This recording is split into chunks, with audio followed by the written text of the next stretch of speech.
ابھی دیکھیے ذبیحے کا مسئلہ پیدا ہوا، ایک بہت بڑے پیر صاحب نے مسئلہ بتا دیا کہ وہابی صرف 5 ہی ہیں،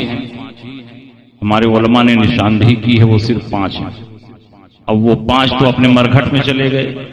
تو اب کوئی بچا ہی نہیں، باقی جتنے ہیں ان کا کفر ثابت نہیں ہے،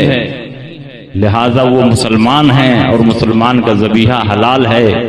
اس لیے آپ قرید میں نہ پڑیں بلکہ دھڑا دھڑ کھاتے جائیں۔ میں نے بھی 1 ہفتہ تک انتظار کیا کہ شاید ہندوستان میں بڑے بڑے عالم ہیں،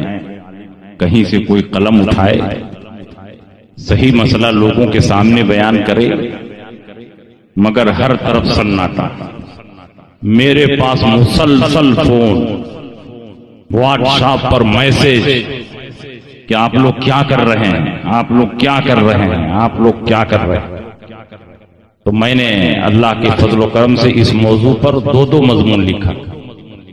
اور پورے ملک کے مسلمانوں کو صحیح مسئلے سے آگاہ کیا، اور اس وقت تفصیل میں جانے کی گنجائش نہیں ہے، 2 جملوں میں یہ سن لیں کہ جن وہابیوں نے کفر کیا تھا اور حسام الحرمین میں جن کی نام بنام تکفیر ہے، ان کے کفر میں تو کوئی کلام، ان کے کفریات پر مطلع ہو کر ان کو کافر نہ مانے بلکہ ان کو مسلمان مانے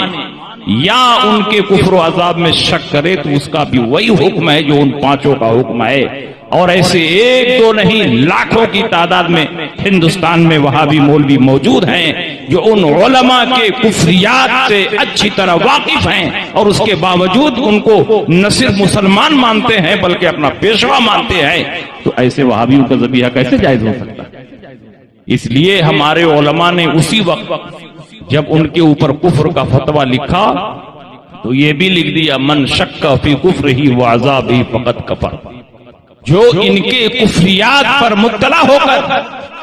ان کے اقوال خبیثہ ملعونہ باطلہ پر مطلع ہو کر ان کے کفر و عذاب میں شک کرے وہ بھی کافر۔ کافر کو کافر جاننا یہ ضروریات دین سے،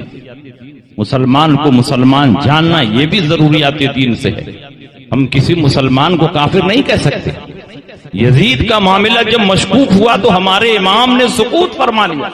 نہ کافر کہا نہ مسلمان کہا۔ اسماعیل دہلوی کا معاملہ مشکوک ہوا تو آپ نے سکوت فرما لیا، کف لسان کیا۔ لیکن جب ان اساتین دیوبند کی بات آئی اور ان کے اقوال کفر صریح تھے اور کفری معنی میں متعین تھے، تاویل قریب اور بعید کی کوئی گنجائش نہیں تھی، تو ہمارے امام نے اور علماء حرمین طیبین نے برجستہ فرمایا کہ یہ سب کے سب اپنے اقوال خبیثہ کفریہ کی وجہ سے کافر و مرتد ہو چکے ہیں، اور جو ان کے اقوال پر مطلع ہو کر ان کو کافر نہ مانے وہ بھی کافر ہے۔ بتائیے آج کسی بھی وہابی مولوی سے پوچھئے تو کیا ان کو کافر کہے گا؟ جتنے لوگوں نے مناظرے میں شرکت کی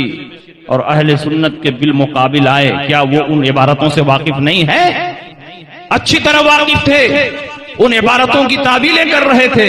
ان عبارتوں کو حق بتا رہے تھے اور ہمارے علماء کو غلط اور باطل بتا رہے تھے۔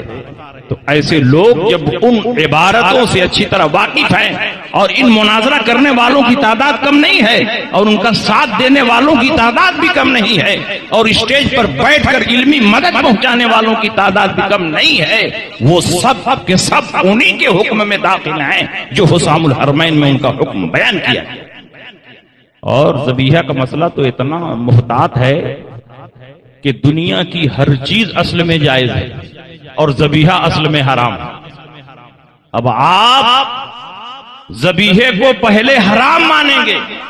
اور جب اس بات کا ثبوت مل جائے کہ اس کو ذبح کرنے والا مسلمان ہے، شرعی طریقے پر ذبح کیا ہے، جب اس کا ثبوت مل جائے تب جا کر کے وہ ذبیحہ حلال ہوگا، پہلے حرام ہی رہے گا جب تک اس بات کا ثبوت نہ ہو کہ اس کا ذابح مسلمان ہے اور اس نے شرعی طریقے پر ذبح کیا۔ تو یہاں تو اور زیادہ احتیاط کی ضرورت ہے، اگر ایسے ہی مسئلہ بتا دیا جائے گا تو امان اڑ جائے گا۔ بہرحال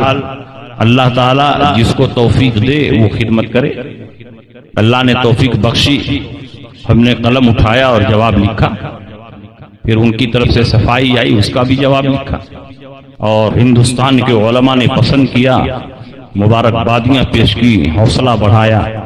اور ہمارے تابانی صاحب نے اسی خوشی میں آج گلپوشی کی، ورنہ تابانی صاحب جلدی کسی کی گلپوشی نہیں کرتے ہیں۔ آج انہوں نے جو گلپوشی کی ہے، آج جو انہوں نے اعزازیہ دیا ہے، اور اس